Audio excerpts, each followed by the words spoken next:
Lasst sie los, die wilden Mexikaner hier. Unsere halbe Duisburger Mannschaft oder Dreiviertel besteht jetzt aus mexikanischen freien Spielern. Auch ich habe noch dreimal zugeschlagen. Und zwar habe ich einmal Reyes hier, Innenverteidiger, und natürlich freier Spieler. Diekmeyer ist jetzt somit der einzige mit Fröde, der nicht irgendwie Mexikaner oder Schwede ist. Dann habe ich mir Piazza geholt. Das ist auch ein Spieler, den können vielleicht einige von euch auch noch irgendwie auf dem Schirm haben. Der war, glaube ich, auch ganz früher mal bei der Eintracht im Gespräch.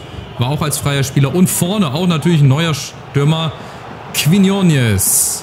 Freier Spieler, ganz jung, hat auch einen hohen Wert. Also wir haben jetzt, wenn ich euch das gerade mal zeigen darf, wir haben jetzt die ganze Truppe, bis auf Fröde und Diekmeyer mit einer 74 oder 75, Piazza mit einer 73, Quiñones mit einer 78. Also da steht schon mehr als genug Qualität auf dem Platz. Und jetzt muss es quasi mit dem Aufstieg klappen. Heute also nochmal gegen Sandhausen das Live-Spiel und dann werde ich die nächsten Parts ein bisschen simulieren. Da sind dann halt auch Gegner dabei, die sind nicht so attraktiv, wo man sagen kann, okay, das muss jetzt das Live-Spiel zeigen. Die Spiele, die kommen dann auch wieder, gegen Dresden zum Beispiel oder Regensburg oder was weiß ich, wen wir da noch alles haben. Und jetzt hier gegen Sandhausen wollte ich euch einfach mal die komplette Truppe zeigen. Ich meine, die hat sich jetzt so sehr verändert. Da sind 10, 11, 12 neue Spieler hier gekommen.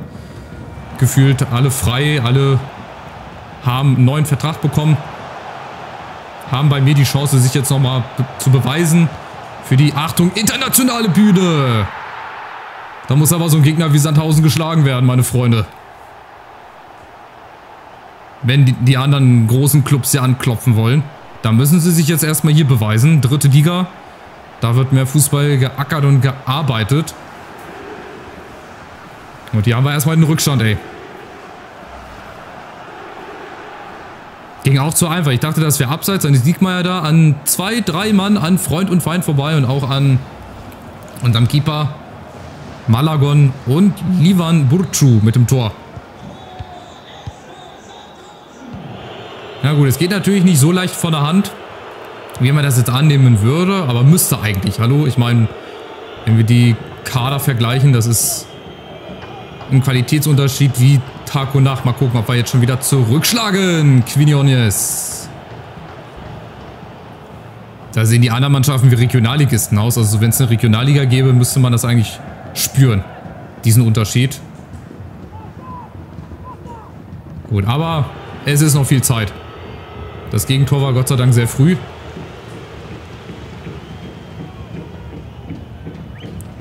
Und trotzdem wachsam sein. Hier den Ball gewinnen, wenn es irgendwie geht. Piazza macht das. Hoffentlich fair. Oh, Quiñones. Da ist der Ball eigentlich auch schon längst gewonnen. Das ist hier teilweise echt Billard. Das ist Ping-Pong. Sucht euch was aus. Das ist Flipper. Vom Allerfeinsten hier. So. Abgefangen. Und jetzt muss es eigentlich schnell nach vorne gehen. Über Quiñones. Huerta läuft durch. Der kriegt auch den Ball. Ja, der ist jetzt durch. Aber der ist ein Stück zu lang. Schade, schade. Aber ihr seht, wie es eigentlich laufen muss. Ja, die Bälle hinter die Abwehr. Dann sind die einfach zu schnell. Hier Huerta. Ganz enge Ballführung. Quiñones lässt sich fallen. Jetzt schneller Abschluss. Und so müssen jetzt die Chancen hier reinflattern. Im 5-Minuten-Takt und irgendwann zumindest jetzt erstmal der Ausgleich. Gustafsson. Schöne Ecke. Quiñones. Latte. Und Piazza und nochmal Latte. Jetzt kommt das auch noch mit dazu. Frödes Kopfball ist reingegangen gegen 1860. War auch Unterkante. Latte. Und der geht jetzt leider vorbei. Aber nächste Chance. Huerta. Die haben richtig Bock, ey. Wenn die Mexikaner einmal angestachelt wurden, dann haben die richtig Lust. Dann laufen die mit Schaum vorm Mund. Was gibt jetzt? Freistoß, Elfmeter. Dann laufen die wie von einer Tarantel gestochen los mit Schaum vorm Mund. Und wir machen das hoffentlich. So, nächster Angriff. Quiñones wieder hinter die Abwehr. Antuna auf der anderen Seite. Die haben einfach viel bessere Zweikampfwerte. Wir müssen uns da durchsetzen. Guck mal, das zum Beispiel, das darf auch nie passieren. Da den Ball zu verlieren. Ja, und dann läuft der Vorteil. Also es läuft noch nicht so, wie ich das gerne hätte. Wie ich mir das eigentlich immer... Ja, natürlich. Ey, Liverpool. 116 Millionen für Rodrigo. Ihr habt's natürlich. Das sind Transfers, ey, da kannst du nur mit dem Kopf schütteln, ganz ehrlich. Da kannst du wirklich nur mit dem Kopf schütteln. Aber gut, wir sind in diesen Regionen noch nicht unterwegs. Wir machen das hier noch mit freien Spielern. Irgendwann werden wir wahrscheinlich auch diese Transfers hier machen. Aber zunächst müssen wir mal Sandhausen hier schlagen. Quinones wird wieder angelaufen. Dadurch entstehen hier die Lücken. Antuna. Fröde und Gustafsson auch mal mit einem Gewaltschuss, der abgeblockt wird. Huerta nochmal. Wieder Gustafsson und Fröde. Jetzt aber Fröde mit links. Also, das Spiel geht auf ein Tor. Das war eine Chance von Sandhausen. Die haben sie genutzt, eiskalt. Und das reicht halt leider manchmal. Ja, um mit diesem großgewachsenen Kader, oder was heißt großgewachsen, millionenschweren Kader von Duisburg das Leben schwer zu machen. Er hatte auch einfacher Fehlpass.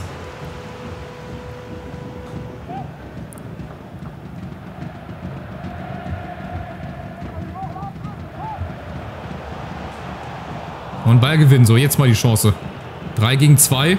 Huerta, wenn er unten mitläuft, kriegt er den. Quinones muss hinten laufen, dann kriegt er den Ball. Schöne Flanke. Und jetzt ist Abseits. Ach, ich wollte mich doch verarschen, ey. Endlich mal gut, schnörkellos, so gespielt, wie man es ausspielen musste. Und dann ist es Abseits. Aber vielleicht fallen die Tore auch in Halbzeit 2. Aber ich hätte gern schon den Ausgleich vor der Halbzeit. Sage ich euch, wie es ist. Oh, Grätsche, da gibt es keinen Freistoß. Oder Vorteil. Da, auch nicht, okay. Hätte mich jetzt gewundert, wenn er da Freistoß gepfiffen hätte. Und wieder hinter die Abwehr. Den Ball. Antuna. Flanke. Ist keiner da, aber Quinones. Und jetzt aber der Ausgleich. Piazza. Mit der letzten Chance. In der ersten Halbzeit der Ausgleich. Psychologisch ganz, ganz wichtiger Zeitpunkt.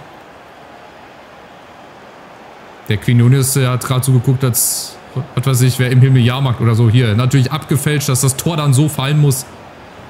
Dann hätte ich lieber ein Tor nach einer Ecke genommen, aber gut. Da musste auch stehen, Piazza. Wo hat er denn mal, hat er nicht in der Bundesliga gespielt? Oder war er kurz davor, in der Bundesliga zu spielen? Irgendwas, meine ich, war da. Ich glaube, bei der Eintracht war der sogar im Gespräch. Marco Piazza, der hat zu der Zeit, glaube ich, bei Juventus Turin gespielt. Und dann, ich glaube, ich weiß gar nicht, in welcher Saison das war. Haben wir noch einen Stürmer gebraucht? Haben wir uns dann Václav Kadlec geholt? War das die Saison oder ein bisschen später? Ich weiß es nicht, keine Ahnung. So, also auf jeden Fall, Spielinfo, müsst ihr einfach nur drauf gucken, dann wisst ihr, wie das Spiel läuft.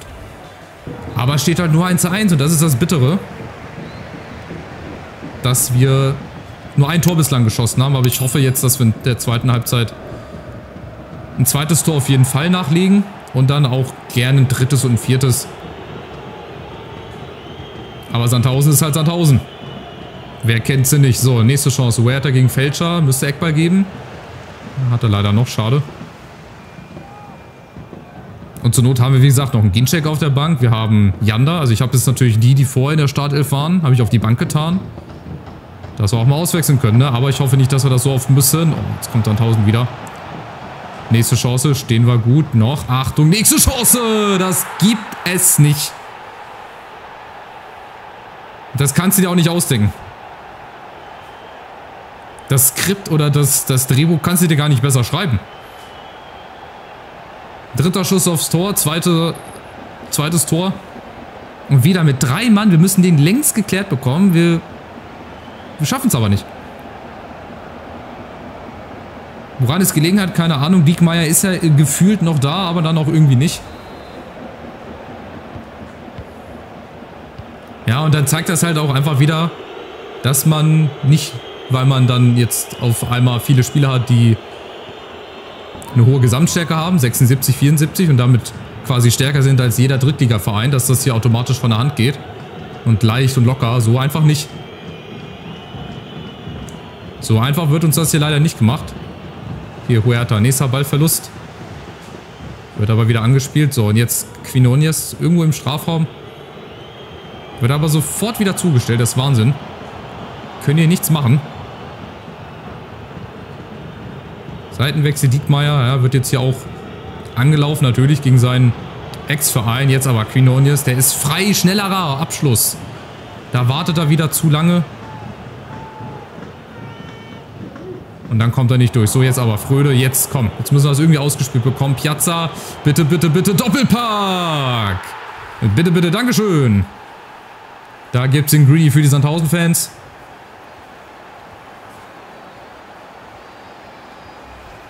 Und es geht ja. Nach Ballgewinn, zack, 3, 4 Mann nach vorne. Wenn die erstmal ein bisschen eingespielter sind, wenn sich das alles ein bisschen leichter und lockerer spielen lässt, dann werden wir auch hoffentlich ein bisschen dominanter spielen. Und am Ende des Tages ist es halt auch wichtig, hier einfach zu gewinnen. Also dritte Liga, da kommst du mit schönen Spielerei, kommst du da nicht weiter. Du musst einfach Spiele gewinnen. Gerade am Anfang, wenn du da mal 5, 6 Siege holst aus den ersten 7, 8 Spielen, dann bist du schon mal ganz gut mit dabei. Aber aufgepasst, Sandhausen ist quasi das Real Madrid der dritten Liga. Die schießen dann immer Tore, wenn du gar nicht damit rechnest. Sind eigentlich vorne gar nicht zu sehen, aber sind unglaublich effizient. Deswegen auch das Real Madrid der dritten Liga. So, aber wir kommen. Super Spielsituation. Habe ich oben gesehen. Läufst du gut mit, Arteaga. Machst du gut. Wieder zurück auf Piazza. Unten auf Quinones. Und da kommt er eingelaufen. Antuna! Jetzt geht's. Leicht und locker vor der Hand. 3-2 Spiel gedreht. Das ist hier ein Tempo. Das ist die wahre Pracht. Da kommt manch erste Liga gar nicht hinterher hier. Zack, gut gespielt. Und wieder Piazza dran beteiligt. Quinones und dann Antuna. Darf sich auch in die Torjägerliste eintragen. So, mal gucken. Müssen wir irgendwie wechseln. Vielleicht Fröde, Piazza. Wäre so eine Option, weil Quinones kann auch Mittelstürmer spielen. Das heißt, hier bringen wir einen Ginczek rein, der auch nicht so ganz fit ist. Und wir können Zenga für Fröde reinbringen. Gustafsson, Angulo, das gefällt mir richtig gut. Rechtsverteidiger ist halt jetzt auch nochmal eine Position. Da würde ich auch nochmal nachgucken, ob ich da einen besseren Rechtsverteidiger kriege. Muss ich aber warten, bis es wieder einen guten rechten Verteidiger gibt. Dann als freier Spieler. Da gab es leider nicht so viele gute. Auch bei den Stürmern musste ich ein bisschen warten und ein bisschen gucken. Bis sich dann die Gelegenheit da ergeben hat. Da brauchst du auch Glück. Also es ist nicht immer ein Spieler frei, der dann auch gleichzeitig eine Gesamtstärke von 74 oder 75 hat. So, aber jetzt kommen Quinones. Du bist doch schnell. Warum gibst du nicht Gas? Er war doch schon auf dem Weg. Ja, okay, er wollte noch ein bisschen faken. Chance Quinones. Jetzt aber komm, rein damit. Und das ist die Entscheidung. In einem sehr, sehr wilden Spiel, wo Sandhausen eigentlich gar nichts zu melden hat. Die waren zweimal vom Tor. Ehrlich gesagt, jetzt belohnt sich auch endlich Quinones. Der hat einen Lattenkopfball, glaube ich, gehabt. Auch 1, 2 Chancen nicht gemacht und jetzt macht das. Da schmeißt der Mexikaner in Duisburg mal eine Gratisrunde Tequila. Oder Nachos, was weiß ich.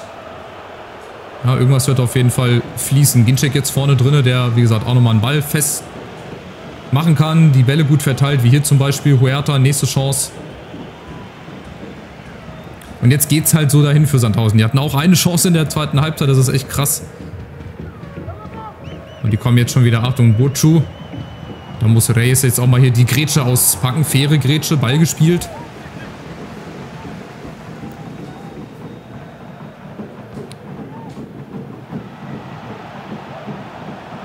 So, Diekmeyer da außen. Guck mal, gegen 2 Mann. Wie kommt der da immer durch? Ich verstehe das nicht. Wo finden die diese Lücken, wo dann dieser Ball immer durchgespielt wird? So, wieder Sandhausen. Achtung. Nächste Chance, aber Angulo ist da. So, und Ginczek wartet wieder, bis hier alle nachrücken. Das ist so sein Job. Das macht er ganz gut. Ginczek. Ja, mit dem Kopf durch die Wand wird es nicht gehen, aber der macht das schon. So, nächste Chance Sandhausen, aufgepasst. Oh, das ist natürlich jetzt hier eine Einladung. Hink gegen Arteaga.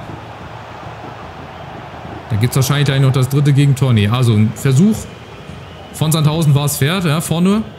Huerta läuft durch. Ich sehe dich da und jetzt komm, Junge. Ist deine linke Seite. Oh, der ist schnell und vorbei an einer. Das ist fast schon gecheatet hier.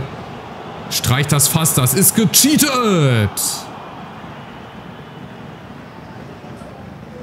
Ja, irgendwie eine Aluminiumallergie. Eisenmangel. Aluminiummangel.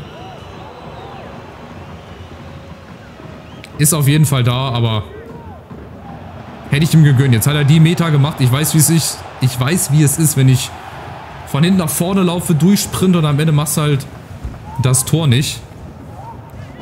Ich weiß, wie es ist. Oft genug selber erlebt, so ist. Die letzten Meter hier, die letzten Sekunden. Also, es war auch aber ein aufregendes Spiel. Spannend, vor allem in der ersten Halbzeit. Zweite Halbzeit ging dann ganz klar an uns. Dann haben wir auch die Tore gemacht. Aber ihr seht, auch in der dritten Liga muss man dann halt auch erstmal die Spiele gewinnen, ne? Hinten raus werden wir dann immer uns wahrscheinlich durchsetzen, weil die Qualität halt höher ist, aber wir müssen es dann halt auch machen. Nur vom Erzählen hat noch niemand Spiele gewonnen. Oh, und die Gegentore. Die Gegentore müssen wir abstellen. Da waren auch wieder zu einfache Gegentore mit dabei, die wir dann kassiert haben. Na gut, wird besser. Ich gelobe Besserung. Jetzt gelobe ich erstmal, dass wir hier bei 2 Gegentoren bleiben. Bleiben wir aber nicht. Weil wir auch nach einer Ecke wieder nicht hochgehen. Also wir haben noch viele, viele Baustellen, obwohl wir wieder gewinnen. Wir kassieren aber zu viele Gegentore. Ey, das nervt mich. Das nervt mich wirklich ganz massiv, weil da auch wirklich wieder keiner mit hochgeht. Die stehen alle rum. Die gucken sich alle gegenseitig an. Da sind 2, 3 Mann. Reyes steigt nicht so recht mit hoch, weil er nicht hochsteigen kann. Und der Keeper Malagon, der kann einem so ein bisschen leid tun. Also 7 Tore, 4-3 am Ende gewonnen. Frag nicht wie, aber wir haben gewonnen. Das ist die Hauptsache. Defensiv müssen wir uns verbessern, ganz klare Sache. Aber unterm Strich 3 Punkte. Bleiben wir weiter auf Platz 1. So, 60 gewinnt, Dresden gewinnt, wie ich sehe, weitestgehend die Favoriten. Viktoria Köln war auch, glaube ich, oben, ne? Die haben auch bislang eine richtig gute Saison gespielt. Oder war das nur am ersten Spieltag? Dann habe ich mich da so ein bisschen verguckt. Aber ich glaube, Viktoria Köln war auch irgendwie, meine ich, irgendwie ganz oben. Jetzt melden sich natürlich die ganzen anderen ehemaligen Stammspieler. Die wollen jetzt natürlich auch alle spielen oder entweder weg. Weiße Weste, sehr, sehr gut. Jetzt haben wir Regensburg, die auch abgestiegen sind. Transferangebot für Mai, für Real oder von Real Saragossa. 800.000, wollen wir da nochmal reingehen? Wollen wir nochmal ein bisschen mehr Geld bieten? Wir versuchen es einfach. Aber auf der anderen Seite würde ich Mai auch gerne behalten, so als Notnagel, falls mal Reyes ausfällt oder Angulo. So, wir gehen mal auf 800.000, so wie uns das empfohlen wurde. Wahrscheinlich würden sie es auch noch machen. Wollen wahrscheinlich den Preis ein bisschen drücken. 760.000. Ich bleibe noch einmal bei den 800.000, dann würde ich ihnen so ein bisschen entgegenkommen auf 790.000. Aber komm, 800.000, die 40.000 könnt ihr jetzt auch nochmal draufhauen. Wieder 10.000 mehr. Na, dann können sie auch 30.000 mehr bieten, ganz ehrlich. Ach, na komm, ich will nicht so gut sein. Ich habe einen guten Tag. Wir machen 790.000, komm. 10.000 Euro entgegen. Das wollen die nicht abschließen. Na gut, die müssen wahrscheinlich auch aufs Geld gucken. Aber guck mal, wenn die da nochmal 10.000 hätten drauflegen können. Naja. Warte mal, habe ich das gerade richtig gesehen? Der kann Innenverteidiger und Stürmer. Das ist ja crazy. War Sebastian May mal Stürmer? Ich kenne ihn nicht so genau, deswegen frage ich. Wäre natürlich sehr wild. So, Transferangebot für Sterlin. Den bekommen wir aber hoffentlich los. Heißt er auch wieder Marvin? Ne, Niklas heißt er. Ja, akzeptiere ich jetzt aber, komm. Da gehe ich jetzt nicht nochmal in die Verhandlung rein. Hinterher wird das so wie bei Mai. Und da kommt nichts bei rum. So, ich werde das hier kurz überspringen. 236.000. Jetzt haben wir Regensburg. Das müsste ich eigentlich auch nochmal spielen. Und dann würde ich gegen Ferl, Dortmund 2, gegen Köln, würde ich dann simulieren. Bei Regensburg, das ist halt so Duisburg-Regensburg, das ist ein Klassiker in der 3. Liga. Das musst du einfach spielen. Gucken wir mal auf die Tabelle nach 5 Spielen. Weiße Weste, wie gesagt, mit unserer mexikanischen B-Nationalmannschaft.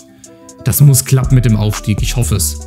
Wo sind die anderen Favoriten? Bielefeld hätte ich zum Beispiel auch höher eingeschätzt, Essen auch. Wobei Essen, Münster. Münster hätte ich höher eingeschätzt. 60 München, gut, die krepen schon seit gefühlt 100 Jahren, aber auch Ingolstadt unten. 5 Niederlagen aus 5 Spielen, liegt wahrscheinlich an Fröde. Jetzt, wo die Achse wegfällt, wegbricht im Mittelfeld. Ja, läuft nicht, ne? Würde ich sagen. Bei uns läuft es dagegen umso besser. Wie gesagt, Regensburg wird nochmal ein bisschen, ja, anspruchsvoller, weil die halt auch schon 9 Punkte haben. Monatsbericht Jugendmannschaft, haben wir da irgendwie einen dabei? Ach nee, das waren ja die hier. Jungs, ich würde euch gerne alle entlassen. Ich würde euch eine Ausbildungsstelle besorgen im örtlichen Baumarkt oder irgendwo auf dem Bau. Da kann ich euch bestimmt vermitteln, aber als Fußballer, glaube ich, wird das nichts werden. Also, weiße Weste, ich hoffe, sie geht und sie hält gegen Regensburg an, geht weiter. Was auch immer, lasst einen Daumen nach oben da, kostenloses Abo und dann sehen wir uns gegen Regensburg wieder. Macht's gut, ciao, ciao.